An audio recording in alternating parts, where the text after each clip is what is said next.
and welcome to the Oakland County Megacast. I'm Tyler Keefe alongside Ronnie Dahl in the studios of our flagship station, Civic Center TV, and 89.3 Lakes FM in West Bloomfield, Kegel Harbor, Orchard Lake, and Sylvan Lake. In addition, we're on Birmingham Area Municipal Access in Birmingham, Bloomfield Hills, Bingham Farms, and the village of Franklin on Comcast Channel 15, AT&T Channel 99 out there as well. On the web in high definition, civiccentertv.com, as well as on Facebook on our Facebook pages once again today, Civic Center TV 15 and Lakes FM, and in addition on the radio in Bloomfield Hills, 88.1 WBFH. The Biff. And as always, joining me in our studios here in West Bloomfield, Michigan, is Ronnie Dahl. Tyler, it felt like summer yesterday. It did. It felt really nice outside yesterday. Really nice afternoon. I was able to get out a little bit in between the work here and our meetings last night, and it was just a beautiful sunny day all day yesterday, and hopefully something of the same today, Ronnie. Well, no. Nice this morning, but even as I was pulling in, the clouds are starting to roll in. We are going to be getting rain. Unfortunately. But you know, April showers. Exactly. Bring May flowers. Exactly. You know, and hopefully we'll be out of the COVID-19 pandemic shortly after those April showers roll through and those May flowers come in, or a little bit a ways after that, so that we can see those beautiful blooms outside and be hanging out with our friends and family, enjoying the beautiful Michigan nature. All through this pandemic, one thing that I just want to do is get out on the other side of the pandemic, drive out to East Lansing and walk the river trail on campus, hopefully during the blooms of the spring, because it's just a breathtaking experience every single time. Well, you can do that now. I can do that now, but I don't want to be traveling, going around other people on campus if I don't absolutely need to. Well, I mean, you're outside, I'm waiting, Tyler. I know, but I'm just being weird, waiting for a better time. I will say, yesterday my neighbor and I went out. We live on the West Bloomfield Trail, as so many of you know, and so we went out and did kind of a cleanup up and down the trail, because we know that on trash day, a lot of the trash on windy days, it blows and it ends up on the trail. I will say it's one of my pet peeves too, though. Yeah. People who put their trash out the night before, and then it's like really windy and the trash is all over the neighborhood. Drives me crazy. But anyway, so we tried to do our civic duty, go out yesterday and pick up the trash. Although, of course, my husband was like, it was so nice out. So I had on, like a tank top and stuff. My husband's like, shouldn't you put on long sleeves? I'm like, why? Why? Why would you put on long sleeves? It's hot outside. Because you're going in and out of the bushes. Okay. And we were doing it yesterday before everything really started to bloom and fill in, because it's harder to get into the bushes. And of course, I look down. Oh, no. Huge scratch. My arm's bleeding. Oh, no. And then I go home, and I didn't want to show my husband, because what did he say? Oh, yeah, put on long sleeves. Right, yeah. Told you. Right, exactly. I told you. No. I hate when he's right. No, don't let anyone tell you that they're right. No, that's exactly. You gotta hide that as long as possible, and just let him know. Yeah, no, I did it just fine. And then when he figures it out, he figures it out. But yeah, so I had this nice, beautiful, long scratch on my arm that was bleeding down my arm at the time. But did find 3 golf balls. And the nice thing though is we are starting to see so many flowers bloom in the neighborhood. Tyler, we've been in our house over 10 years now, and every year we say, we really need to plant tulips and daffodils. Every year. Yeah. Have you done it yet? Never done it. Oh, no. And every spring, I see everyone's daffodils blooming. Their tulips are coming up. And I'm just like, why didn't we plant them? Because there's nothing better than seeing those early spring flowers. It is so pretty, and you're just like, aw. Yeah, it's a good sign that the season is here. At my dad's, about 10 plus years ago, we planted a few trees in his front yard, and some daffodils under those trees in the front yard with one of his late friends, Scott. And they just started blooming a few weeks ago, and they look great. They look fantastic. And somehow, some way, the deer have not eaten them yet.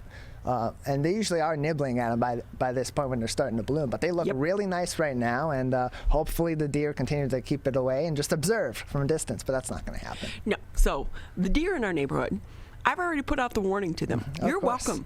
Come in. The other morning, or the other day, I'm walking Trixie Dixie, Trixie Dixie the Wonder Dog, and we come across the deer, and it was really like from me to the end of the table, or Trixie. And for some reason, if it's a bird or a person, another dog, she goes crazy. But for deer, she sits down and just looks at them like, "Hi, welcome to the neighborhood." And last year, they were munching on all of my hydrangeas and my hostas and everything else. So we were trying all these different things that were environmentally friendly. So one thing is that you put soap, this is going to sound bad, but you hang like a bar of soap. Okay. Around your flowers and your plants, and apparently it dissuades them from coming up to the bushes, because I have done a lot to get my hydrangeas to bloom. And I'm like, do not eat my hydrangeas. But the other morning, they were so close to us. It was this one deer, and it just stood there and looked at us like, "Hey, how are you doing?" Yeah, some of the deer are very social. They'll come walk near you. They'll look at you. They won't get startled by you, no matter how much you're moving or how much noise you're making. They're kind of just standing there judging you, which I kind of respect. But then there's the other ones that are just really scared at any little movement possible. And then it is weird though that Trixie of all animals, of all pets that we know, Trixie, who will jump at anything, will not even be phased by a deer. And the deer's a fairly large animal too. Right? It's not like some little squirrel that that Trixie's standing there like, yeah, I could definitely beat that up. Oh, no. she's all about the squirrels. She chases them up the trees. But the deer, she just sits and looks at them like, "Nice to meet you. I'm Trixie.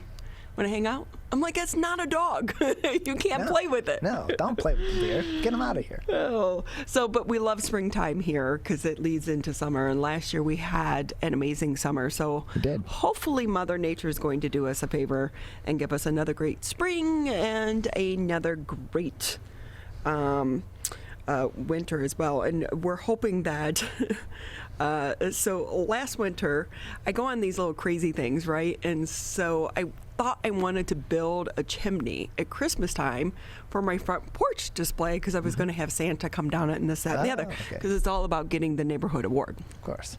So when I did that, I took a tub, like a large tub, and covered it in cardboard and then spray painted it red. But I did it in my backyard and didn't put newspaper or anything down. So when you took it off, it looked like a big O for Ohio State. Go Bucks. So my husband has been on me ever since then about this big red O that's in our backyard. And it's still there. And I'm like, no, once the grass grows, then we can mow it, and it'll go away. Well, what you can do is you can make it a paint-based investment and fill it in and just finish a target in your backyard, so that when time comes where Amazon and other services start delivering packages by drone, they know they have a place to drop it. Maybe go with that. That's very smart. I have a smart idea once every 10 years or so. And then he was about to, I thought he wanted to throttle me, because after we went through all of that, I made him build me this chimney. I didn't like it, and I didn't use it. Oh, no. And there are remnants in our backyard months later to remind him, and he lets me know quite often, "Hey, your O's still here. Go Bucks." And you should have worn long sleeves in the brush too. That's you're gonna you're adding on to it, Ron. You're giving Woody all this ammo. Look what we have. Oh, man. What a life. So boy, I'll tell you what. The CDC. Did you see this? Michigan, we've been in national news lately due to our recent spike, and CDC is saying, "Hey, Michigan, you should start to restrict indoor youth sports to slow COVID-19. The director of the U.S. Centers for Disease Control and Prevention said Wednesday that Michigan and other states with high rates of coronavirus transmission should restrict indoor youth sports and consider other steps, such as a pause on indoor dining, to try to rein in the spread of the virus. So we should keep in mind that 5 states count for nearly half of the new COVID-19 cases across the United States. We are one of those states, along with Florida, Pennsylvania, New Jersey, and New York. Pennsylvania, I'm like, huh, Florida, I get everyone's traveling. Right. New Jersey, New York, large populations. Michigan and Pennsylvania, I don't know. The CDC director, Dr. Rochelle Walensky, said she would advocate for sort of a stronger mitigation strategies to decrease the community activity and shore up mask wearing. So Walensky's comments come one day after Governor Gretchen Whitmer said she's not willing to address Michigan's nation-leading COVID-19 case rate. She's really trying to push vaccines. So right now she is saying no restrictions, vaccines are the answer. Some people agree, some people disagree. I think what people are having a problem with here, Tyler, is just it's such a 180-degree swing from where she was before the Biden administration. So think about it, vaccines are, we want everyone to get the vaccine, but it's not an immediate fix because it takes at least 5 weeks for a person who gets the Pfizer vaccine to be fully protected, 6 weeks for the Moderna vaccine, and for the Johnson & Johnson, the single-dose shot, the best protection comes after 28 days. So we're still weeks, even if, because we just opened it up to the general public starting this week. So as more and more people start to get it, it's still going to be weeks away before they are fully protected. Walensky said the CDC has sent teams here to the state of Michigan to help state officials manage the third major coronavirus surge in the state, which has hospital leaders concerned they're going to be overwhelmed once again with the COVID-19 patients. And earlier this week, the top 6 of the top 10 and 7 total out of the top 10 cities in the United States with the most coronavirus cases over the past week, we're in Michigan. Only 3 out of 10 were in other states other than Michigan. The top 6, 1 through 6 directly, were in the state of Michigan, which was different than a couple weeks back. Michigan continues to be a major problem area for COVID-19 throughout the United States, and it doesn't seem like it is getting any better. It seems like those cases, maybe they're not skyrocketing week by week as much as they were at the beginning of this surge, but at the same time, they're consistently rising. And then you bring into account the governor and her administration's new outlook, it seems, on preventing COVID-19 spread, whereas previously, if there were a major surge of any kind, and it even looked like it was trending back in the direction of our previous surges, there would be shutdowns, there would be more restrictions, there would be rollbacks of lifted restrictions. We'd be back at 25% capacity in restaurants or no indoor dining once again, and it seems like there's been a 180. There has been a 180, and there doesn't seem to be any direct rationale behind what changed in the Department of Health and Human Services and the governor's outlook on how to prevent COVID-19 cases, other than maybe wanting to garner better public perception of their reaction to these surges, because people have been so anxious to get back to some semblance of normalcy, even if it's slowly but surely over time. This really is fascinating to me when you sit on the sidelines, but you've also been a reporter. I would say to anyone out there, follow the money. Typically, some of these decision makers, I'm not saying that anything is wrong with her decision-making process, but it's either politics or it's money.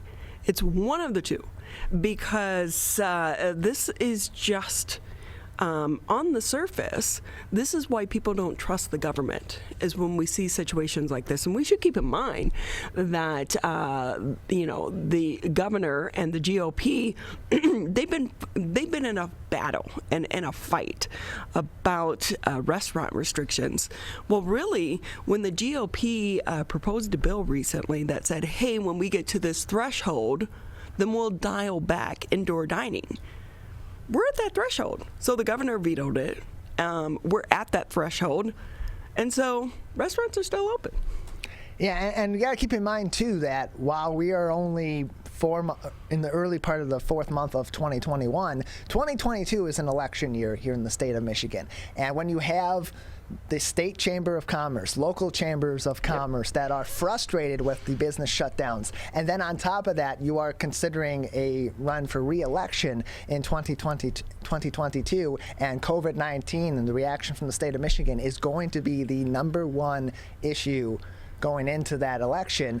that may also be creeping into her mind, because maybe a year ago it was, what can we do to prevent COVID-19? 6 months ago it was, what can we do to prevent further surges and keep Michigan safe, more safe than sorry in the long run. And now you got to keep that in mind as a politician, but also, how do I get reelected, or at the very least prevent the opposing party from garnering even more power in the state of Michigan due to the frustration from the pandemic. So maybe that is seeping in, maybe it's not, and there's another reason. Regardless of here nor there, we have to have some semblance of information about why this 180 has happened. And it comes down to what we talked about earlier this week with Dave Dulio. It's government transparency, again, is the big underlying issue here, because if we had a reason why this change is being made now, and we could maybe understand the point of view of the Health and Human Services Department and the governor's administration, that may make this a little bit easier to understand, or at least we could have an open debate about it as a state. Exactly. And so, hey, the Michigan colleges are at a rush right now to get COVID vaccine into student arms amid this surge. So Michigan's colleges and universities are rushing to get shots into students' arms, with COVID-19 vaccine clinics springing up on college campuses right now. So those efforts are going to be getting a big boost in the coming days, when the state allocates thousands of doses of the one-shot Johnson & Johnson vaccine to public and private colleges and universities across the state, specifically for students before they leave campuses to go back to their hometown. So school officials have been informed of the number of J&J doses they'll receive in the first allocation, and more allocations are anticipated in the coming weeks. So remember that just this week on Monday, the overall eligibility here in the state of Michigan dropped to the age of 16. Well, by Wednesday, vaccinations were being administered on numerous campuses, including Oakland University in Rochester Hills, Saginaw Valley State University in Saginaw. Wednesday, students at all three University of Michigan campuses could start signing up for their appointments next week. And then Michigan State University is going to begin student vaccinations on Friday with the J&J vaccine. One of the reasons the J&J is being pushed to the universities and to college students is simply for the fact that it's a one dose, so they don't have to reschedule for them to come back. Yeah, to get them through the process quickly, and it allows these students, after that 28-day or so period where they have the best results in preventing severe COVID-19 from that vaccine, to be able to continue or go back to in-person learning. And then when they do leave campus for the summer, they're safe to go back home. And when they do come back in the fall, they'll be safe to go into the classroom. So they can get as many people back on campus and back as normal as possible of operations in the fall on these college campuses. That's the main reason behind the Johnson & Johnson vaccine being pushed by these universities, is they're in a rush to prevent a situation where they have to continue to do a severely hybrid learning model in the fall to keep most of their students safe and be able to get that college experience back that a lot of students are clamoring for, and some have been leaving or taking a pause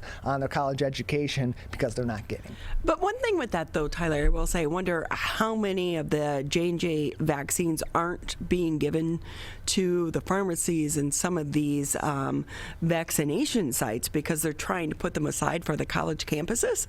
Because for me, I'm a member of the general public, but I am waiting for the Johnson & Johnson. And it's so hard right now to try to find where you can get it. Basically, it's like you roll up and what is available is what they're going to administer to you.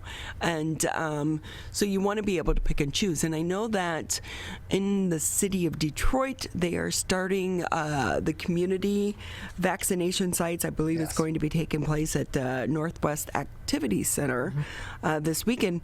But with that, that's for Detroit residents. So there is nothing right now here in Oakland County that is just the J&J. And I think that is one thing people are looking at is how can I get this one versus this one or that one? And right now, there really isn't one location or one place you can go to as a member of the general population to try to get one vaccine over the other. Yeah, and it does kind of beg the question as well of why is there priority for this vaccine? There is priority for getting this vaccine to these universities versus to general public vaccination sites where they're trying to get as many people as possible to have shots in arms, particularly to catch up on populations that were in priority positions earlier on in the vaccination process that may have been missed. Would it be more important? I would think it would be more important for them to get that one dose vaccine and get through the process quickly rather than waiting several more weeks when they are at a greater risk than younger people that are on college campuses. So the University of Michigan is a part of the University of Michigan's health system, is going to be leading the first national study on allergic reactions to the Pfizer and Moderna COVID-19 vaccines. The clinical trials will be the first to examine whether people who are highly allergic or have a mast cell disorder are at a greater risk of having a reaction to the mRNA-based vaccine. The 2-dose vaccines developed by Pfizer and Moderna are the first to be based on the new technology. It's not new technology, but for them in this capacity. Funded by the National Institute of Allergy and Infectious Diseases, the study will enroll about 3,400 patients. The shots are going to be administered by allergists who are trained to recognize and respond to severe allergic reactions within seconds, and they will observe all of the participants for at least 90 minutes after they get the shot, rather than the 15 minutes, which is going on right now. And any adults interested in participating in the trial at Michigan Medicine should visit mishmed.org for information on how to enroll, and we have a direct link on our website, civiccentertv.com. Yeah, really interesting study that's going on here, Ronnie, because mRNA vaccines, of course, are the primary type of vaccines that are being used in this COVID-19 vaccination process, and it looks like that's going to be something that's going to be even more common in the future. It's not that new of a technology. It's been used in the past and it's been researched for a number of years, but being able to create effective vaccines this quickly with this mRNA format is something that is probably going to be much more common in the future. So getting this research underway, seeing how some people may react to these vaccines versus other kinds that have a small percentage of a live virus is important, and having that happen right here in the state of Michigan is always nice to see that we're on the cutting edge of some of this research. So, of course, as I mentioned, you can always find the headline civiccentertv.com. Just click on coronavirus. That's where you will find the latest headlines, and then at the top of the page we have direct links to various resources to help you navigate this COVID-19 crisis. Tyler, before we jump out of the headlines and get into our first guest, we should mention yesterday the news alert came across my phone about someone here in our community who was recently tied up in the federal investigation. So Deanna Barish, who was a member of the West Bloomfield School District, we have interviewed her numerous times throughout the pandemic, especially even prior to that. She, of course, was the assistant superintendent with the West Bloomfield School District. She is now the former assistant superintendent because she did resign recently, which was kept pretty quiet, I will say, because we have reached out to her to come on the show and didn't get a response, which was unusual for her. Rather surprising. Because she's always been very open with us, especially throughout the pandemic and everything that they've been doing to try to help parents and students and teachers and staff members navigate this COVID-19 crisis. Well, she has been tied up in a federal investigation into basically she's been according to the charging documents, she lied to investigators about deleting emails in an effort to obstruct their criminal investigation. And this is not when she was with the West Bloomfield School District. We do want to point that out. It was when she was with Northville. And so it's kind of catching up to her right now. It looks like she is going to plead guilty. So we'll have to see the outcome of this and what exactly everything it has to do with. We know there was a big scandal involving the Detroit Public School District a few years ago and basically a kickback scheme. And my guess is this is tied to that. Yeah, from the article in the Detroit News, it was said that during a contract negotiation in her time at Northfield, there was someone that was awarded the contract that she did have a prior business relationship with and did not disclose. And then from there, things, I guess, snowballed and investigations And this isn't started. about disclosure, I'll tell you that. No, it's going to be something bigger if there's a federal investigation into it, and she's going to be pleading guilty to it. So what is unfortunate is that you have people that are in power in our local communities that have an impact on our communities and on the education of our children, and are not being a good example for our kids. When you're in a position of power, you are held to a higher standard. And even beyond that, when you are involved in something that is not right, or you do something that's wrong and you are confronted about it, the best thing that you can do, and the thing that you should do, is admit wrong and do what you can to try to make the situation better. Lying about it, covering things up, as the saying goes, cover up is always worse than the crime. Exactly. And any warning to anyone out there, when the FBI comes knocking on your door, Play along. cooperate. Because by the time they knocked on your door, they pretty much already know everything.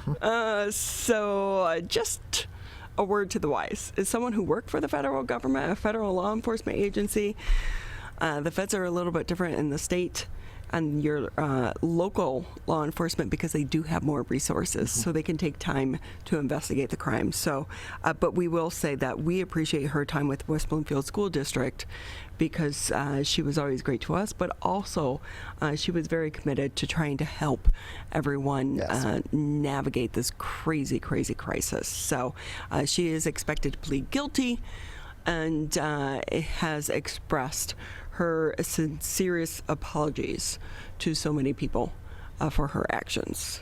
Says a lot about who she is. Hey, we're going to take a quick break here on the Megacast, running a little bit behind. But when we come up, we are going to be talking West Bloomfield Parks. I got my summer guide in the mail. Always love getting that. So we'll talk about what's coming up in the summer for the West Bloomfield Parks Department. And then our good friend Steve Acho, the singer. Yes. But he's more than a singer. Oh, of course. He'll be joining us, and that's coming up in the 10 o'clock hour of the Megacast. Over a decade ago, the journey to a COVID vaccine began. Building upon research on other coronaviruses, scientists continued with months of research and development, 3 phases of clinical trials with tens of thousands of diverse volunteers, then peer review and authorization to deliver a safe and effective vaccine that will protect all of us. Discover the facts for yourself at michigan.gov/COVID vaccine. Quitting smoking can improve your health, but it also protects your loved ones from secondhand smoke.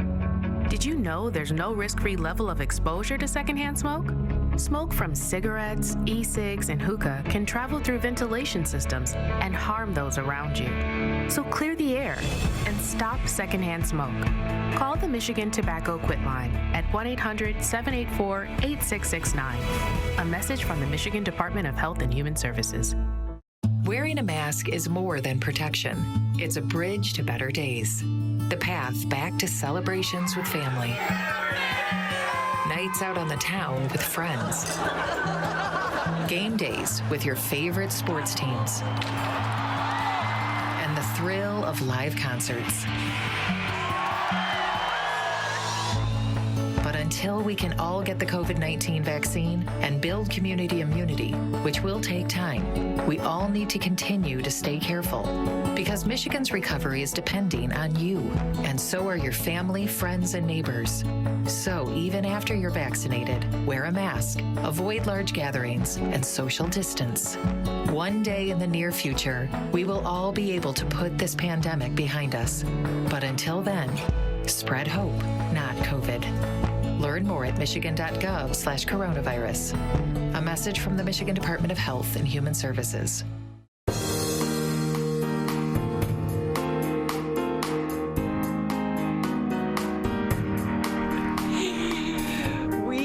Tyler, so happy that you took time out of your day to be with us here on the Megacast. I'm Ronnie Dahl in the studio with Mr. Tyler Keith. It is Thursday. Yeah, I know. Thursday already. It's crazy. It seems like this week started off really slow, and then all of a sudden, Tuesday and Wednesday, bam, right on to Thursday.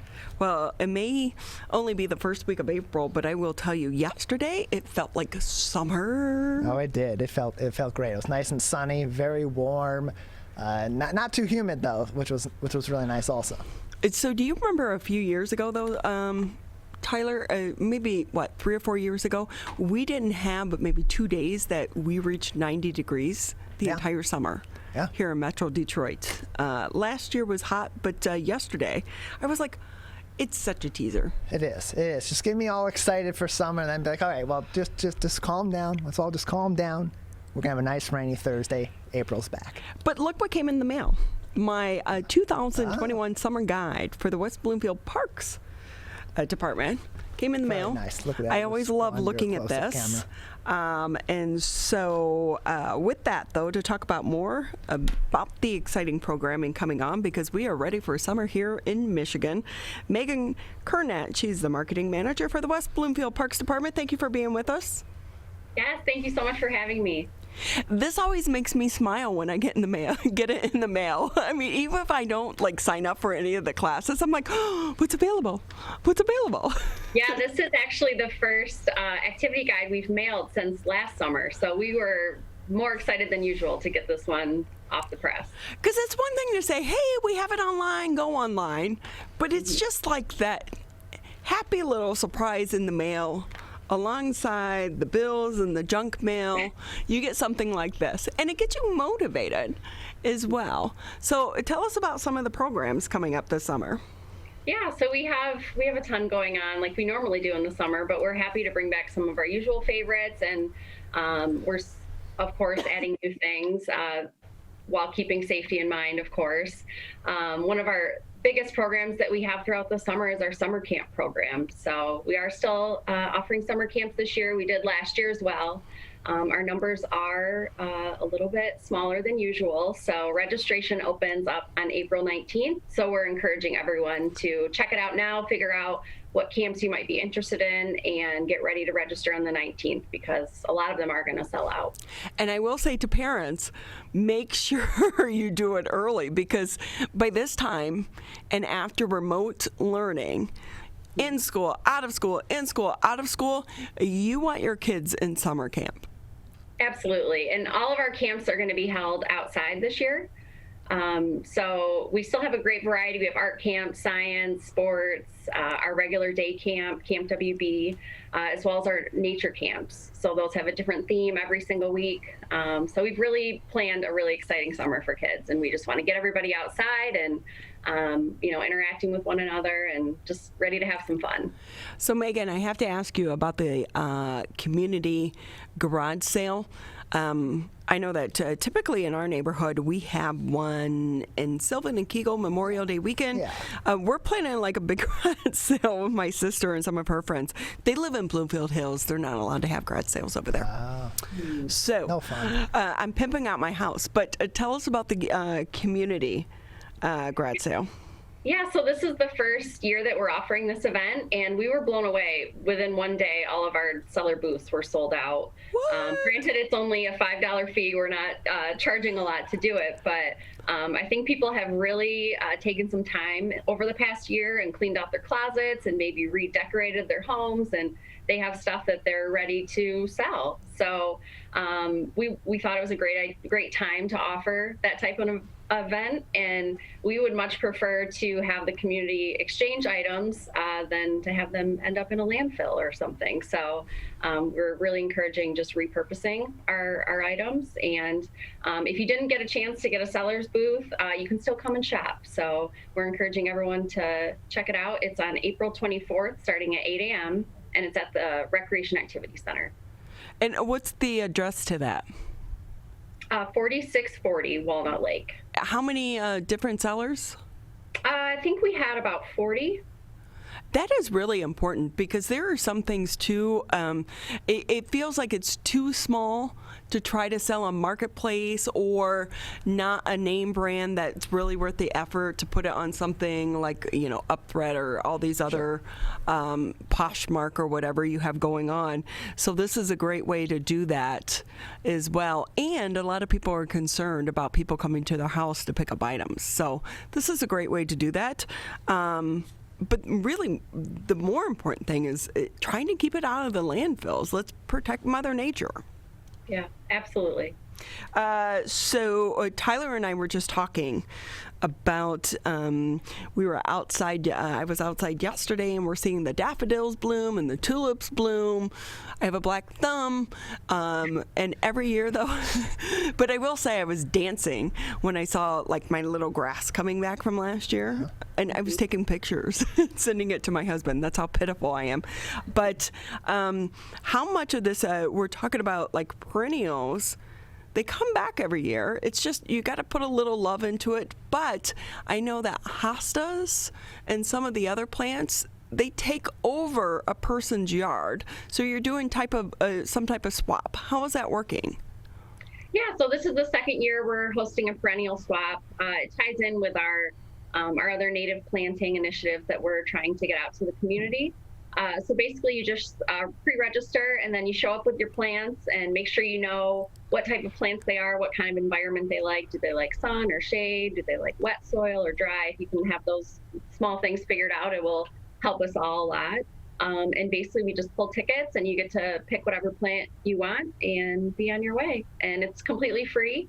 We're just, facilitating the swapping of perennials. So oh, sorry, go ahead. Oh, I was going to say, so for someone such as myself, I can't bring my dead plants. If someone is not such a green thumb, can they arrive and maybe buy some from people, or is it just really a swap? It's really just a swap, this particular event, but we do have our native plant sale that's coming up in May.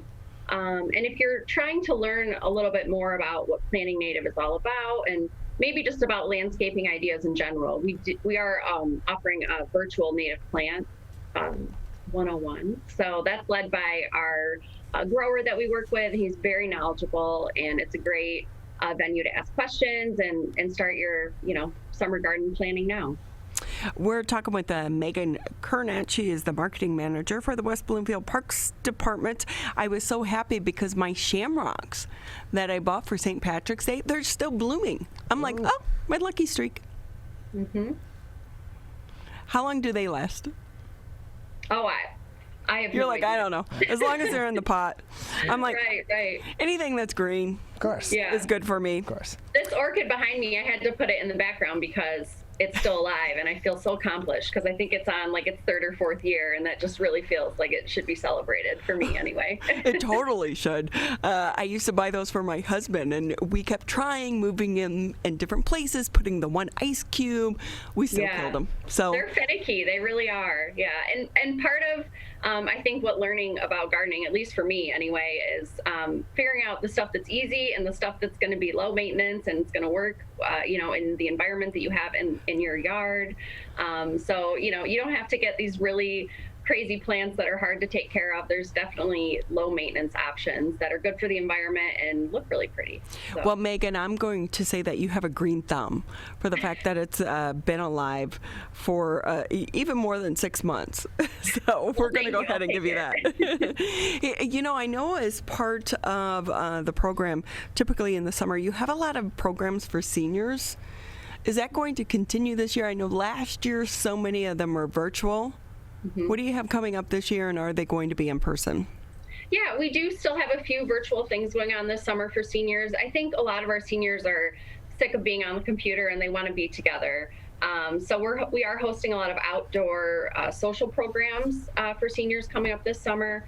One new program that we're excited about is our veterans meetups, and those happen once a month on Wednesdays, and each one has a different theme and different food, and it's completely free for veterans. They don't even have to live in West Bloomfield. We're just trying to, facilitate some of those social interactions. We also have social circles and some fitness programs, and we're just trying to get everybody outside and take advantage of, the summer weather that we get here in Michigan. We're so lucky. Fingers crossed we have the great summer that we had last year, which of course brings me to summer concerts. You were able to get a few in last year. Do you anticipate this year being able to bring them back? Yes, absolutely. So concerts are one thing that are great and safe and easy to host. So we have our regular Kids Commotion concert series that's great for the little ones. And then we have our regular Marshbank Music Series that will be taking place Wednesdays in July. And we are bringing back the Beer and Wine Tent this year that's hosted by our nonprofit partner. And then we're also adding a new series that's just for seniors, and that's our senior concerts, also at Marshbank Park.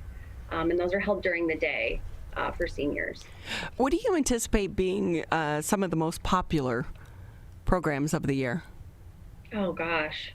There's so many. I mean, I think in general, our nature programs tend to be very, very popular, and they sell out really quickly just because we have such a great team of naturalists working, and they just are always able to bring new and exciting programs. So even if you participated last summer, we've got new stuff to check out for this summer. So I would say definitely always our nature programs. Another program that's really gained popularity in the past few years is our free walking program. So that's Walk West Bloomfield. And they just get together on Tuesdays and Saturdays and check out all the different parks and different areas within the township that are great for walking. So that's just a great free club that people can join and make sure they're getting out and getting their exercise. So I have to ask, can a dog flunk out of some of these, the canine good citizen? Oh, no. It's probably possible. I don't know that it's ever happened with any of our programs, but yeah, if you have a dog that is maybe in need of a little bit more attention and training, I would definitely encourage you to check out our dog training programs. Well, you have some great classes, and we know so many people right now, they got pets throughout the pandemic. But what's going to happen as they start to go back to work? So they haven't been socialized. You don't have a lot of people over to your house right now. You don't have a lot of social interaction. So these classes are really important.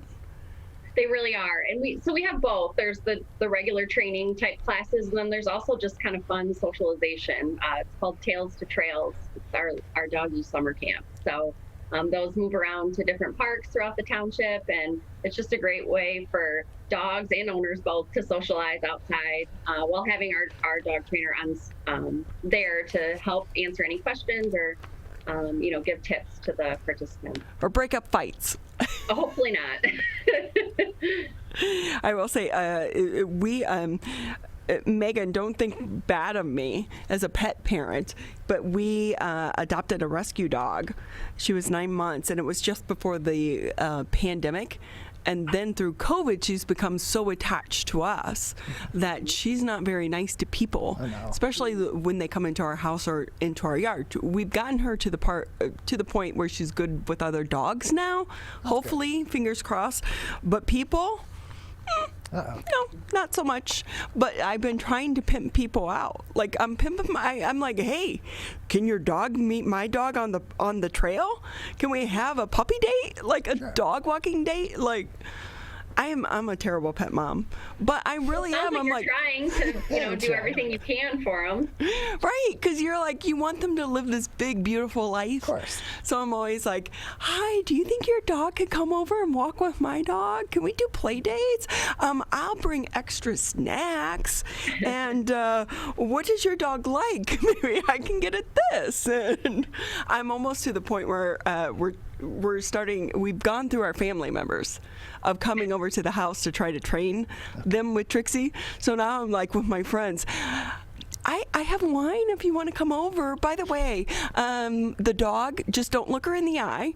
So when she barks and lunges at you, don't freak out. Just feed her these chicken snacks. It's tough being a pet parent today. Absolutely. But these programs work and they help. Yeah, and if you're looking to get a dog or a cat, we are hosting another pet adoption event this summer. So that's one of our favorite events. That's a fun event. Yes. Meagan, anything we didn't ask that you want to add before we say goodbye?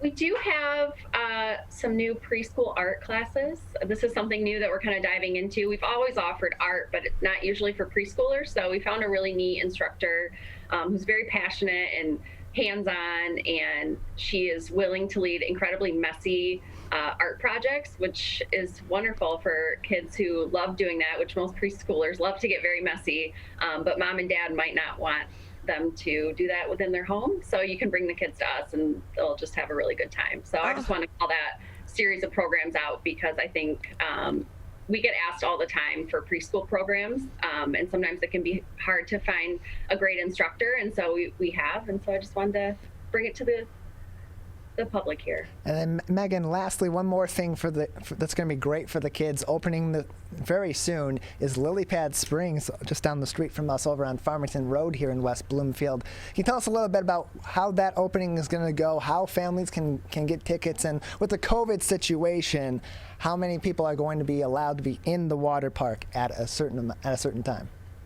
Yeah, I'd love to. So the splash pad, Lily Pad Springs, is actually considered now the largest splash pad in Michigan. So we're really excited about that. There's plenty of room to spread out and run around. We are limiting capacity to 150 people per time slot. So each day has 3 time slots available, which can be pre-purchased online starting on May 3rd. So we're just encouraging people to do that just so they can secure the dates that they would like. And we'd hate to have people show up to the park and have the time slot sold out and we have to turn them away. So we're trying to do as much pre-sale as we possibly can. But yeah, we're just looking forward to opening this new park. It's been, several years in the making, and we're just putting the finishing touches on it now. And we're just excited to welcome everybody in. It looks great. It really does. Meagan Kurnat with us. She's the marketing manager for the West Bloomfield Parks Department. Meagan, thank you so much for being with us. Thank you so much. We also want to mention that the Parks Department right now, they're hiring. You're still hiring, right, Meagan? Absolutely, yes. We still have some seasonal positions available, so please check out our website. It's wbparks.org/employment. So whether you are interested in summer camps or park maintenance or even at the new splash pad, we have several openings still. Come on. If you're a high school student or even a college student, you want to get your, whatever. It looks good on a resume. It's a fun but they're job. starting it's like $10 to $14 an hour. West Bloomfield, wbparks.org/employment. They're hiring for the spray park, the camps, as well as the parks. I know that the one that keeps coming across my Facebook page is about the dog park. So we encourage everyone, get out there, please. It really is a great experience, a great first job or second job for your students and your kids, but it also helps support our community as well. Yeah, and fun jobs too that are outside, outdoors, around other people for the summer. And as we're coming out of the pandemic, we want to socialize more and get back to some bit of normal. What better way to go to do that and have some work at the same time? We're going to take a quick break here on the Megacast. When we come back, Steve Acho, he's a singer and so much more. He'll be joining us next on the Megacast. Finally, I just got my COVID-19 vaccine. I registered with my local health department and they called me. I got mine at the pharmacy, and my neighbor got hers from the hospital. I'm not a techie person, so I called the COVID hotline, and they helped me schedule an appointment. Get vaccinated with the first vaccine you can. Protect us all. Learn more at michigan.gov/COVID vaccine. COVID-19 has caused many families to fall behind on finances and on groceries, but you're not alone. You shouldn't have to worry about putting food on the table. MyBridges offers access to quality food and income assistance to help families across the state get the food support they need. It's easy to apply and easy to start shopping. Apply for services at michigan.gov/MIBridges. A message from the Michigan Department of Health and Human Services. I want to get back to seeing my grandbabies every Sunday and smothering them with big hugs and kisses. I want to get back to football games with my boys. I want to get back to feeling and touching, connecting with the people around me. I want to get back to family dinners and my grandma's mac and cheese. I want to get back to real grocery shopping. Taking my time, walking down every aisle, smelling the tomatoes and melons, having a free sample or 2 or 3. COVID-19 has changed how we live and how we feel. But now, there are vaccines. And they are the first step that let us get back to feeling optimistic about the days ahead of us. It's okay to have questions. Is it safe? Should I get it? Should I wait? Now, get the facts. Learn more at getvaccineanswers.org so you can make an informed decision when vaccines are available to you. Brought to you by the Ad Council.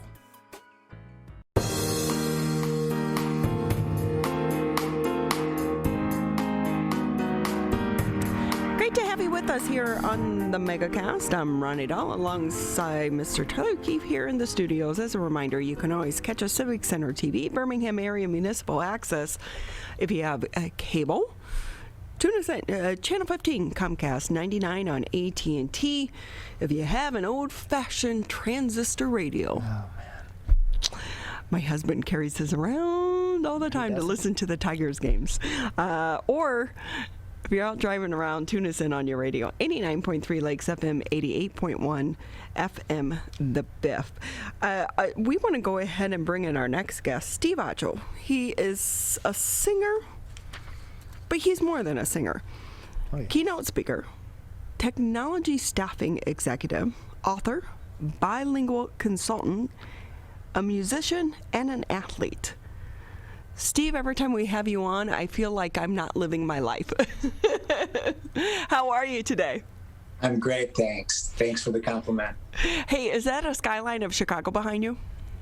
I believe it's New York, but it's just a mural that is behind me in my office. It's not a fake Zoom thing. I had one of the fake Zoom things, but every time I would move, have you ever seen that? There's all the time. All the time. Your hands disappear, and you're not fooling anyone. No. You're I don't not. think I'm fooling anyone with this either. I'm not in New York. So. But we do want to say to people that do the Zoom thing, you can do a thing called a green screen that you can put behind you, and it helps with that. Really just don't wear green or blue if your green screen is blue. But even those, even when you have a green screen and you pick one of the Zoom screens, if you move around, isn't it kind of weird? Depends on the light.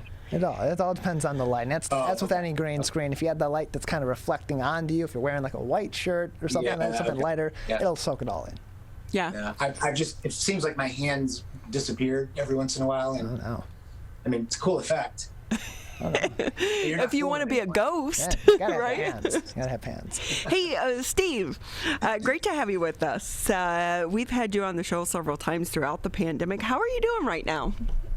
Doing great, thank you. Yeah, I'm right down the street from you guys, so it's odd that we have to do it this way, but that's the world we're in. It is. But with that, you're still creating music, right? So tell us about your latest song.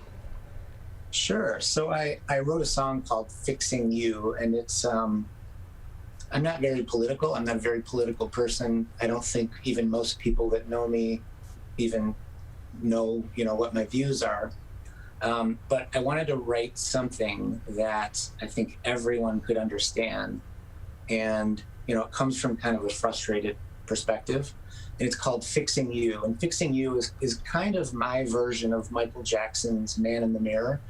And so, the tagline is kind of, if you're going to fix the world like you want to, you can start by fixing you.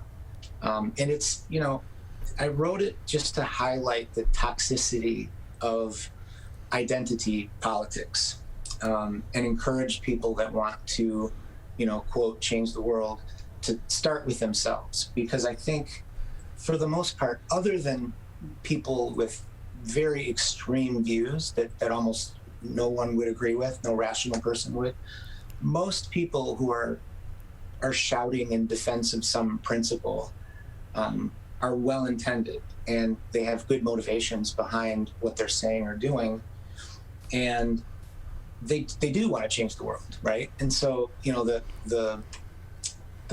outcry that I'm trying to put out there is, if you want to fix the world, just start with this person right here, instead of, there's a great phrase that I learned from a friend of mine who runs a big company, and he says, You should be a thumb pointer, not a finger pointer, you know? So it's just like, start with yourself before you tell everybody what's wrong with the world, right? So that was the thought behind it. So when you write this music, how much of an impact do you think it's going to have, or do you hope that it's going to have on members of the public? Of course, I always, you know, even if I'm writing something that's just pure silly comedy, you know, I hope that it has its intended consequences. And for something like this, I just, you know, music is so powerful. We live in kind of a meme culture where, you know, people can put together some, you know, pithy one-line quote as if it served as news, or it, you know, you were able to encapsulate an entire opinion with, you know, 5 words and some kind of picture. And so, you know, my hope is always that, and of course, music just does something to people, right? It puts you in a different mode. And if you're paying attention to the words and you're kind of taken somewhere, it just makes a point that there are different views. My issue is that for everybody that I've heard that's reacted to this, everybody seems to go, yeah, that's totally right. It's those guys.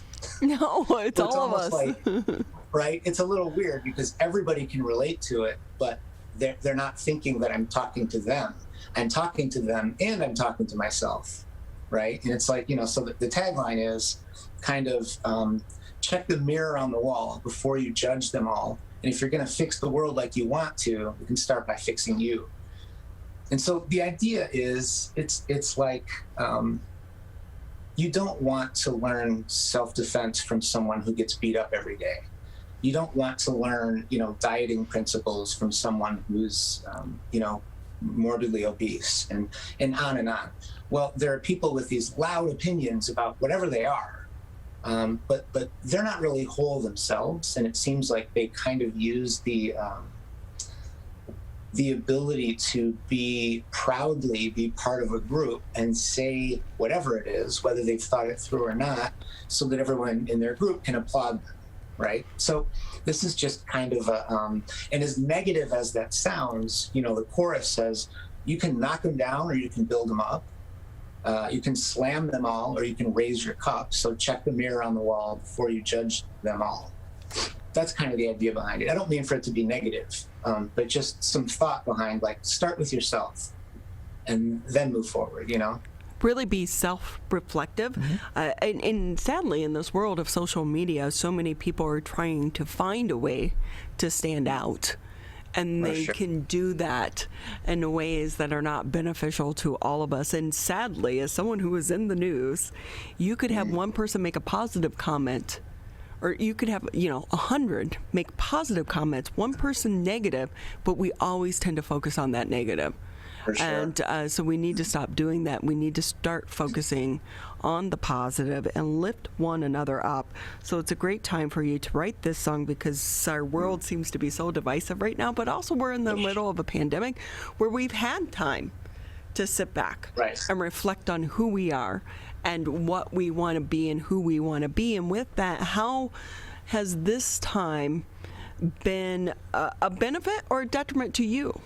Because you not only are a songwriter and a singer, but you have so many other things going on as well. Yeah, that's a good question. I've had a home office for about 10 years, so the idea of working from home, you know, I have clients across the country. I haven't even met some of my clients or employees that are across the country because it's, you know, they're all over the place. So the work from home thing, work remote thing wasn't new to me. But I think just like everybody else, you know, especially people that are more extroverted and kind of get their energy from being around other people, that's really the tough part for me. I mean, there are days that I'll go out to, you know, Starbucks, or I used to, just to be around the energy of people, not to see or be seen, right? So that's been the real difficult part for me. But, you know, I try and be a very positive person and just say, okay, well, what can I do? What are the things that I can do? And I can certainly, when it comes to music, I can write, I can go record music. I don't have to be in crowds, and try and change things for people, hopefully for the better. You're listening to 89.3 WBLD Orchard Lake, 88.1 WBFH Bloomfield Hills. We're talking with Steve Acho. He's a singer and entrepreneur. Can I say that? Just to kind of put all of your titles into one. Yeah, we live in a strange world where, for many of us, it's hard to answer the simplest question when you meet someone and they say, "What do you do?" Yes. It's a lot of people, not just me. It's just, the real answer is it depends on the day. But that's a weird conversation. Right. You're like, so what do you do? Yeah. I'm always like, I live my life. Yeah. Hard to kind of explain. But I will say, Steve, while we have you on, because we do have so many people that are still in the middle of navigating this world and trying to balance that home life balance of cutting off one and blending it into the other, but also being able to shift their mindset from one task to another and still be productive at the end of the day. As you mentioned, you've had a home office for 10 years. You've juggled multiple projects at the same time. What advice would you give to them? Yeah, that's a great question. I actually get that all the time from people that I know who have never really worked from home other than whatever they bring home at night.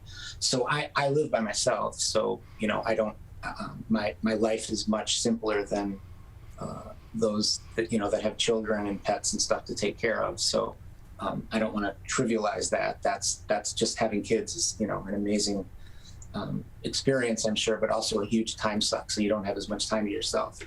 But I think the advice that I would give is just to be extremely disciplined with yourself.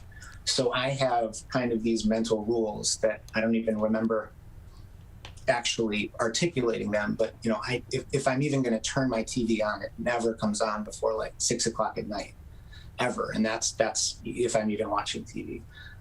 So I think the advice is to create a calendar and be as strict with how you follow that calendar as you would be with other people.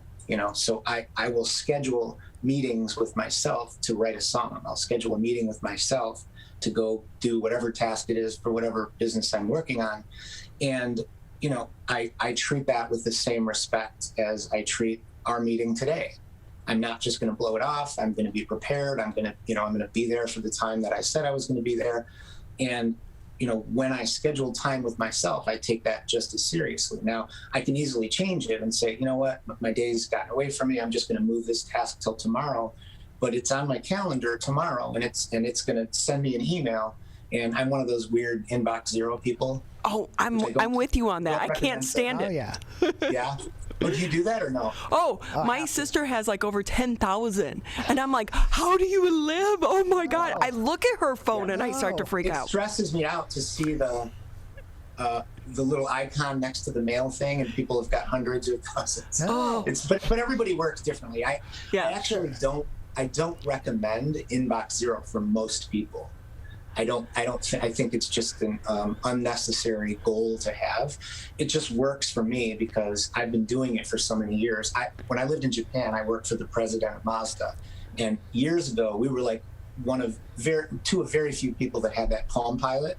Yes. And so when his Palm Pilot would go down, he would call me, and I would go up to his office because nobody knew about these things at the time. And so I would go and like try and troubleshoot it. And I looked at his email, and this guy's the president of like a 30,000 person company.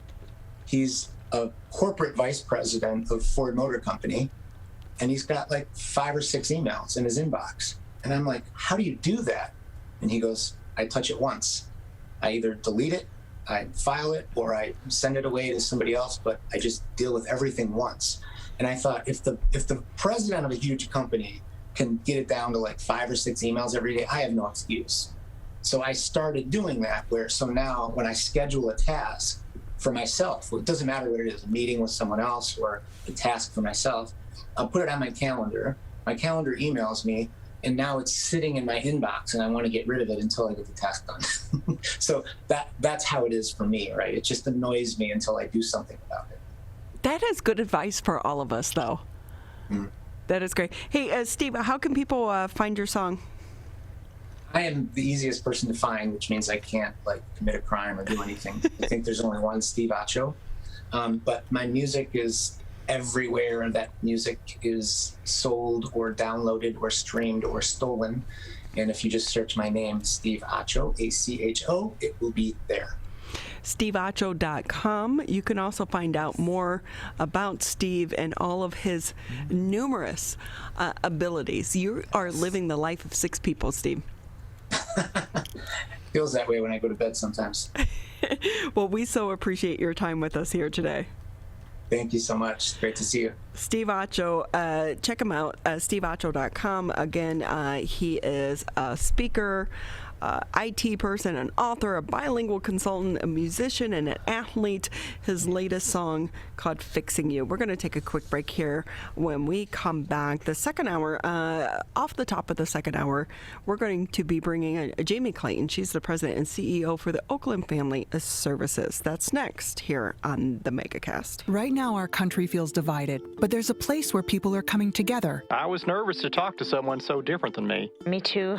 Love Has No Labels and One Small Step are helping people with different political views, beliefs, and experiences connect through conversation, and it feels good. This conversation gives me hope. It gives me a lot of hope, too. Take a step toward bringing our country and your community together. Start a conversation at lovehasnolabels.com/onesmallstep. A message from StoryCorps, Love Has No Labels, and the Ad Council. Over a decade ago, the journey to a COVID vaccine began. Building upon research on other coronaviruses, scientists continued with months of research and development, 3 phases of clinical trials with tens of thousands of diverse volunteers, then peer review and authorization to deliver a safe and effective vaccine that will protect all of us. Discover the facts for yourself at michigan.gov/COVID vaccine. Wearing a mask is more than protection. It's a bridge to better days. The path back to celebrations with family. Nights out on the town with friends. Game days with your favorite sports teams. And the thrill of live concerts. But until we can all get the COVID-19 vaccine and build community immunity, which will take time, we all need to continue to stay careful. Because Michigan's recovery is depending on you, and so are your family, friends, and neighbors. So even after you're vaccinated, wear a mask, avoid large gatherings, and social distance. One day in the near future, we will all be able to put this pandemic behind us. But until then, spread hope, not COVID. Learn more at michigan.gov/coronavirus.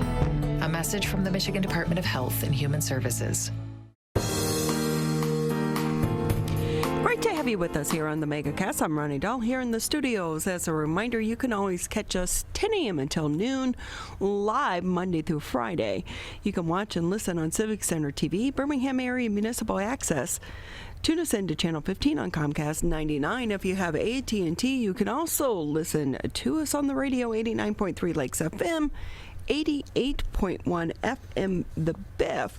And then today we are live streaming today's show on the Civic Center TV, 89.3 Lakes FM, both of our Facebook pages. So we try to make it easy for everyone to be able to tune into the show, because we like to have long-form interviews with interesting people such as Steve from the community, how they're managing the pandemic, but also these little tidbits of information, but also checking in with our elected leaders, our newsmakers, and so many of our nonprofits that are really working overtime throughout the middle of this pandemic. It's such a hard time for the nonprofits, but the work does not stop for them. Jaimie Clayton joins us now on the show. She's the president and CEO for the Oakland Family Services. Jaimie, it's always great to have you with us. Hi, Ronnie. Thanks for having me back. So I know it's been a couple months since we talked to you last. Give us an overview for those that aren't familiar with Oakland Family Services, because you do all offer so many different resources to our community. Yeah, we're having our 100th anniversary this year, so we've been around a long time serving the community. Congratulations. Thank you very much. We're actually really proud of that. I think it says something for a nonprofit to still be here, not just after the pandemic, but after 100 years. And our mission really hasn't strayed that much over time. We're building brighter futures through prevention, education, and treatment. So through prevention, and it's good timing because this is Child Prevention Month, Abuse and Neglect Prevention Month.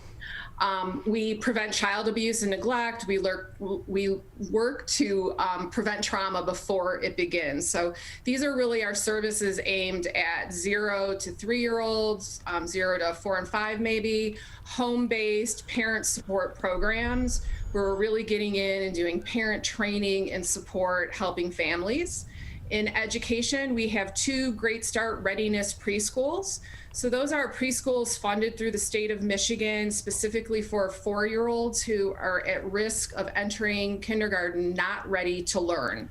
So those are risk factors: social emotional delays, developmental delays, parental issues that like lack of literacy or an incarcerated parent. And all of those children live far below the poverty line. Poverty alone is a risk for our kids entering school not ready to learn. And we also have child care centers that are connected to our preschools. We have a program where we actually train other child care providers to improve the quality of their own child care centers. And then we have our treatment arm where we do mental health and substance abuse treatment services for all ages, and from kind of more mild all the way through severe emotional disturbances for adolescents. So like you said, we like to say we do most things. We also do foster care and adoption. So we touch a little bit of everything. We're a true safety net agency. So not just a nonprofit, but we're the ones out here really creating, across the pandemic, but just over time, the safety net for our community. When people need services the most, we're typically one of those agencies they turn to. Wow, Jaimie, you guys do so much, and there are so many things I want to ask you, but if we can kind of start with Child Abuse Prevention Month. Yeah. Are you seeing more calls for help right now? Because I wonder about those kids that are falling through the cracks, because we do know teachers a lot of times are on the front lines of being able to identify abuse. Right. So here's it's such a conundrum. Domestic violence calls are up. They're through the roof. People are stuck home with their, abuser. Child abuse calls are down about 50%. Wow. So I always say to my staff, I'm in this very strange situation because we do foster care and adoption. I have a budget like everybody else, and it's set on having a number of kids in foster care. We're 40 kids below what we typically have in foster care on any given day. Why is that? Do you think? Kids are not in school. So if you think about who are the people reporting child abuse and neglect: teachers, pediatrician, family, friends, neighbors. Our kids are not seeing these people. So abuse and neglect is not being found and identified in the same way. It's not an adult victim of abuse who's calling for help. Our kids end up being voiceless, or they only tell people they really, really trust, like a teacher or a school nurse or a counselor. So it's really disturbing. Calls are down to Child Protective Services about 50% right now through the pandemic. So we worry that we're not seeing the same number of kids. I don't by any means think that it means suddenly child abuse and neglect is not happening. And so I do think it's timely that Child Abuse Prevention Month is meant to raise awareness nationally about abuse and neglect, and educate people about the preventive factors that can help. And as an agency that does a ton around this, I'm hoping maybe some extra highlights on this, even if it's just a neighbor who sees a kid playing and notices bruises, will kind of do the right thing and help us be sure that we're catching those kids. I don't think any parent wakes up one day and says, today's a great day to abuse my kid. Yeah. It's what happens in between. It's poverty. It's intergenerational foster care issues. It's a history of abuse. It's a lack of parent training and support. And there's so many factors that go into it. But if we're not finding those families and helping them, we're not helping the kids and we're not helping those parents. So it's disturbing. And we also know stress is up right now, which can add to these situations. So you would think your calls would be even higher because there's so many new stress, stress levels on families right now. Yeah, so our calls overall for like mental health and substance abuse services have started to rebound a little bit. I think the last time I was here, you and I had talked about how we didn't see that onslaught that we keep hearing is coming, the mental health crisis from the pandemic. Some of that is because people were not ready to spend money on co-pays and deductibles for services with insurance. Some of it is people were in survival mode. We've seen that tick up a little bit more, people coming out, getting ready for therapy. I still think the issue around child abuse and neglect, the families you're talking about, those stressors, those families are not prone to reach out for help. They're pulled into the system. They don't push in for help. They get caught up in child welfare, criminal justice, other aspects of the system where we end up ultimately, hopefully, helping them and reuniting their family. If not, hopefully we can match kids for adoption. We always come in hoping parents can get their children back and we can match families. But they're not the ones reaching out for help. It's typically an external source that pushes that issue forward, that helps with child abuse and neglect. Now, having said that, we have a host of services like I was describing where we do get calls from parents who are stressed.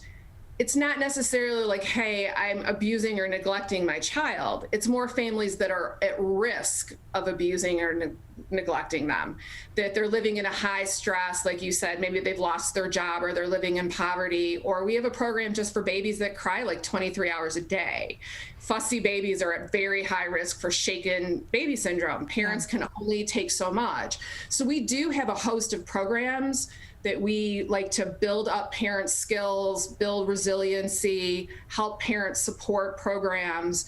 They reach out some, but those are usually at the high end of prevention, which is where we want to catch families versus when they're already should be in the system, quote unquote, if that makes sense. Jaimie Clayton with us here on the Megacast. She's the president and CEO for Oakland Family Services. And with that, Jaimie, what should neighbors be looking out for? Because we're also at a time where we're trying to tell everyone be socially distant. Correct. Right? So many mixed messages right now. Stick to yourself, yet go look at your neighbor's kids. Yeah.